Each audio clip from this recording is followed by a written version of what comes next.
bom, hoje então a gente conversa um pouquinho sobre Viagem ao Centro da Terra, do Júlio Verne, Jules Verne, enfim, escolha aí a pronúncia que mais agradar, não é mesmo? Mas aqui no Brasil, este autor é mais conhecido como Júlio Verne mesmo. Este aqui é um livro de 1864 e o que nós temos aqui é um clássico da ficção científica. Aliás, o Júlio Verne foi um dos responsáveis, se não o grande responsável, por tornar a ficção científica popular. Mesmo porque o Júlio Verne era um best-seller em sua época, o que mostrava, né, a outros escritores que escrever ficção científica podia ser lucrativo. Ele escrevia livros não exatamente voltados para o público jovem, mas a forma como ele escreve acabava chamando a atenção desse público também. Então aqui você vai ver que este autor evitava cenas violentas, primava pela aventura dentro da história mesmo, trazia temas como trabalho em equipe, coragem, resiliência em frente a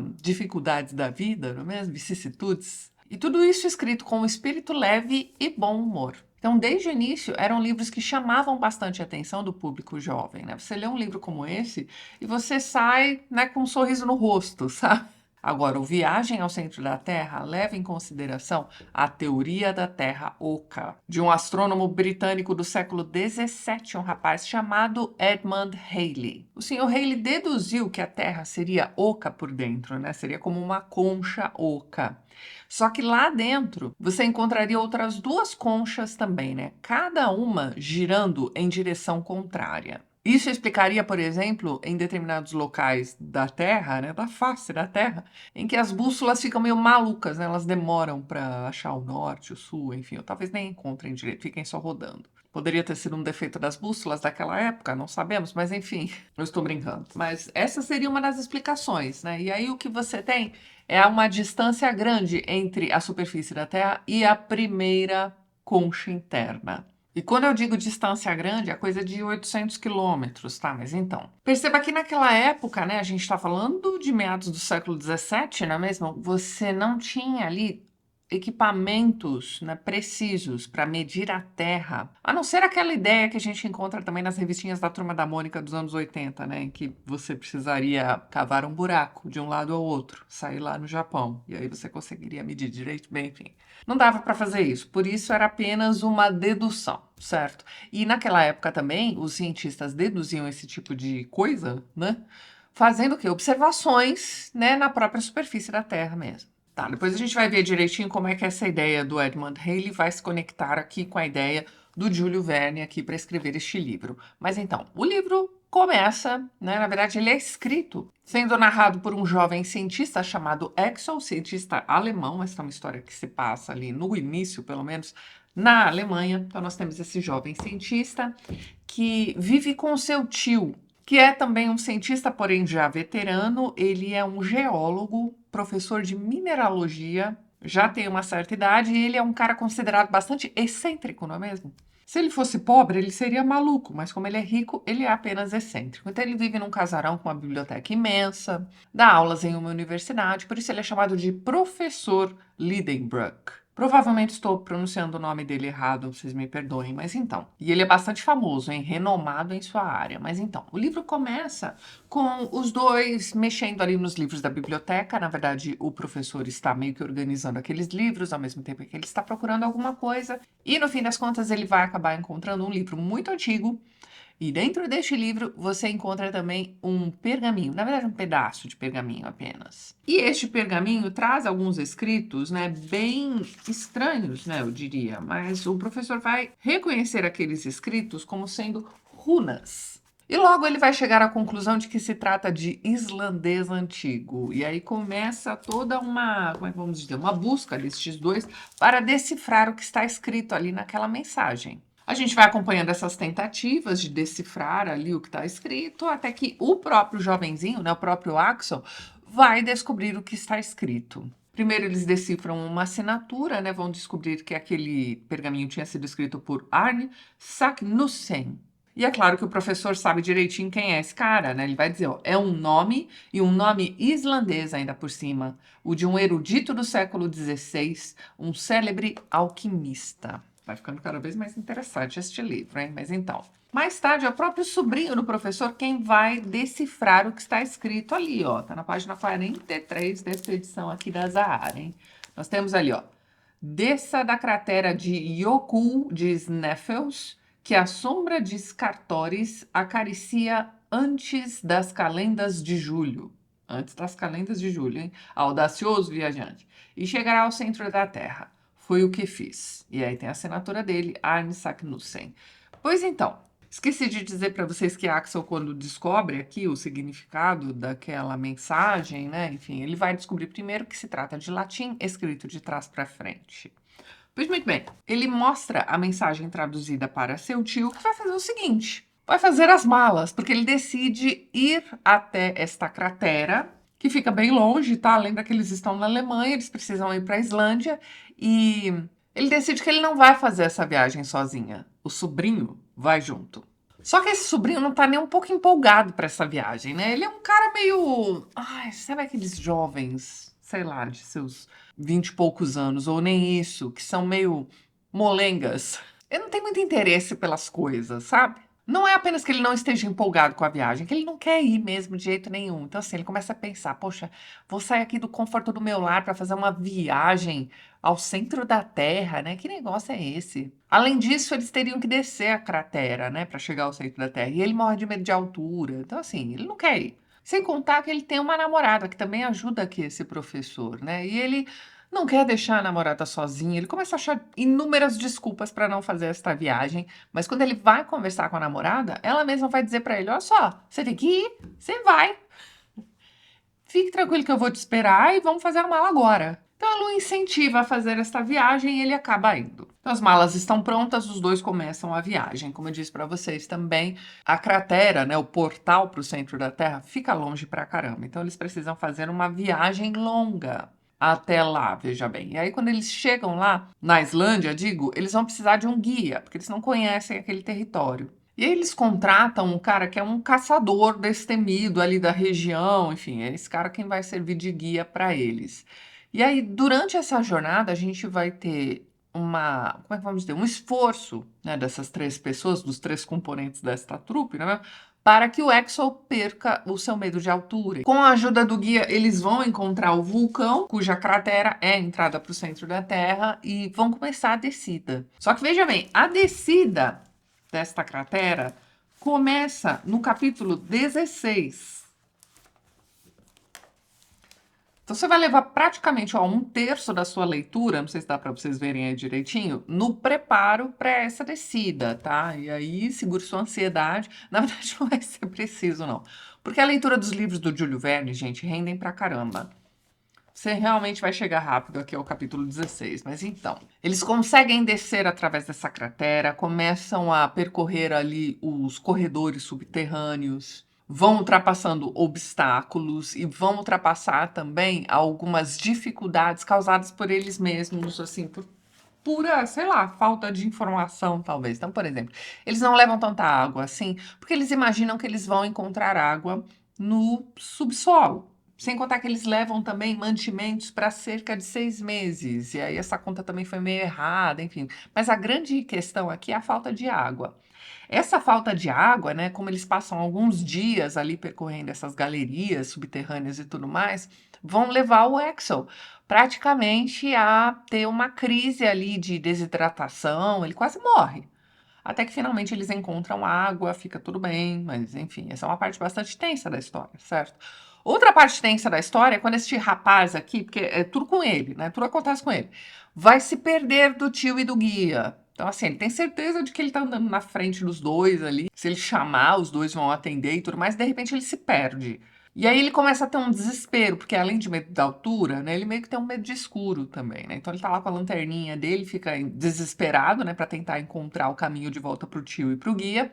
Numa dessas ele vai dar com a cara numa rocha, né, tipo uma parede ali de uma daquelas cavernas subterrâneas, e aí ele vai desmaiar e vai quebrar a lanterna.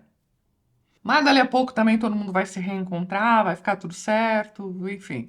Eu imagino que ficar desesperado no breu, né, numa descida ao centro da Terra, deva ser realmente assustador. Mas então, finalmente eles encontram ali o centro da Terra, entre aspas, e aí você vai ter ali, na verdade, um ambiente muito parecido com a superfície da Terra.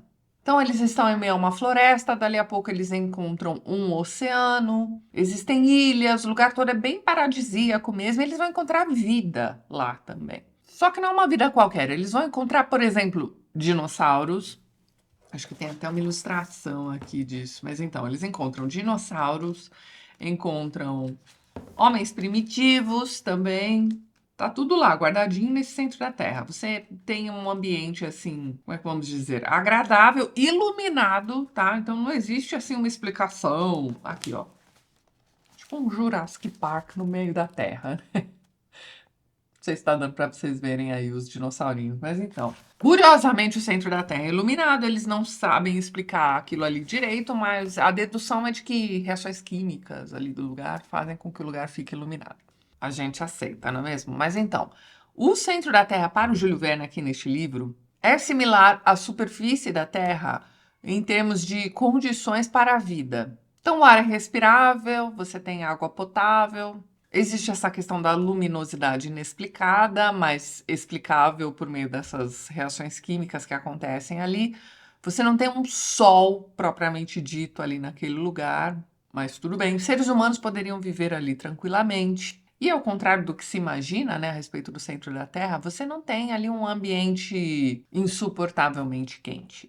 Não, eles ficam lá de boas, certo? Pois muito bem. Eles vão construir uma jangada para tentar explorar ali aquele oceano, e aí o que que vai acontecer? Uma tempestade tenebrosa, que vai durar, sei lá, dias, ou pelo menos essa é a impressão que eles têm. E uma vez que eles conseguem voltar para a margem, né, não é exatamente a mesma margem que eles estavam, né, um lugar diferente, né, afinal de contas eles ficaram rodando ali naquela jangada durante muito tempo. Bem, quando eles voltam para a margem, né, eles encontram uma passagem para o centro da Terra. Só que é tipo uma porta ali no chão, impossível de se abrir. Então, eles vão ter a brilhante ideia de usar pólvora para explodir ali aquela passagem para o centro da Terra, propriamente dito.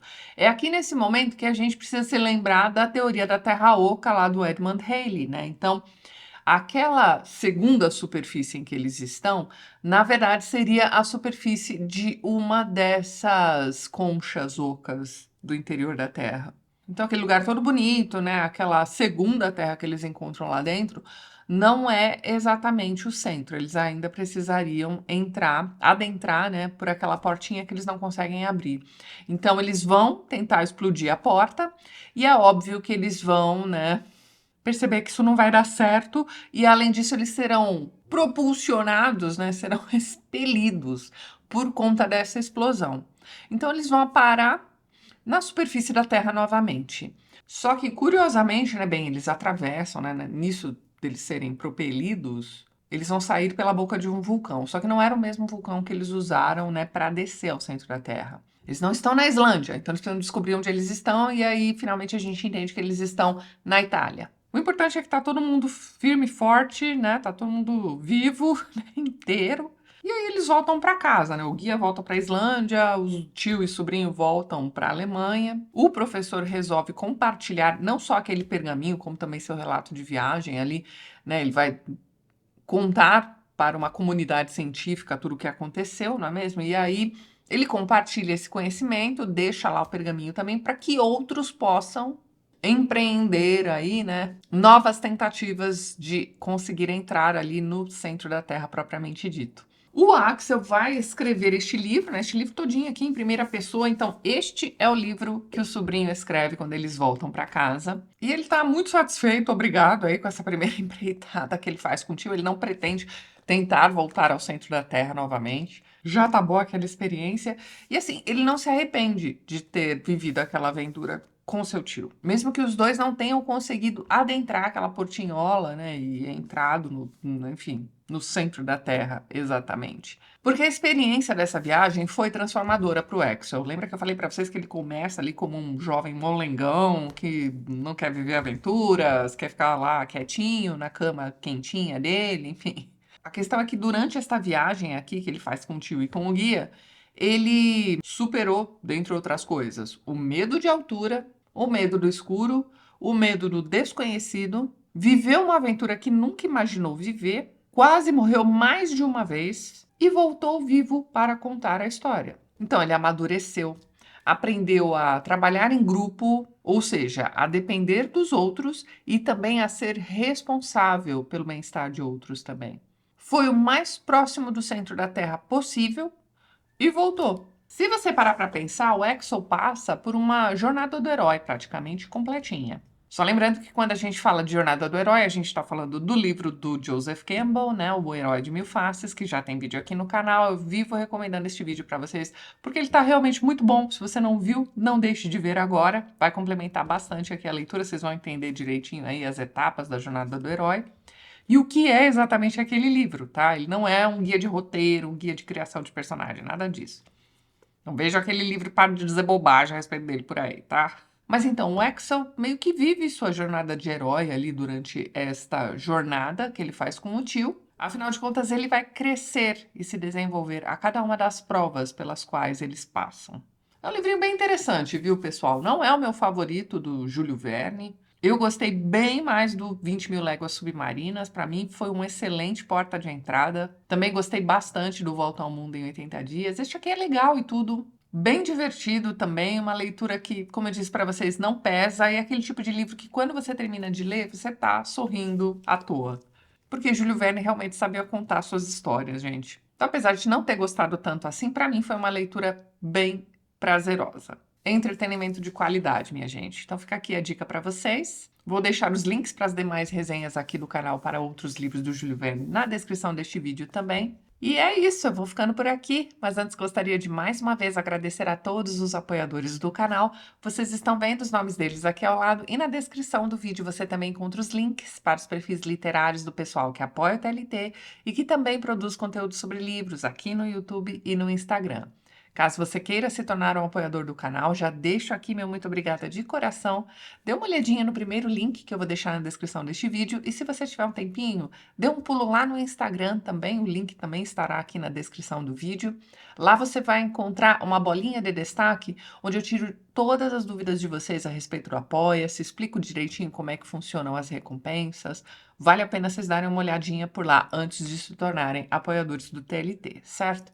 E é isso então. Eu vou ficando por aqui. Um beijo grande para vocês e até a próxima.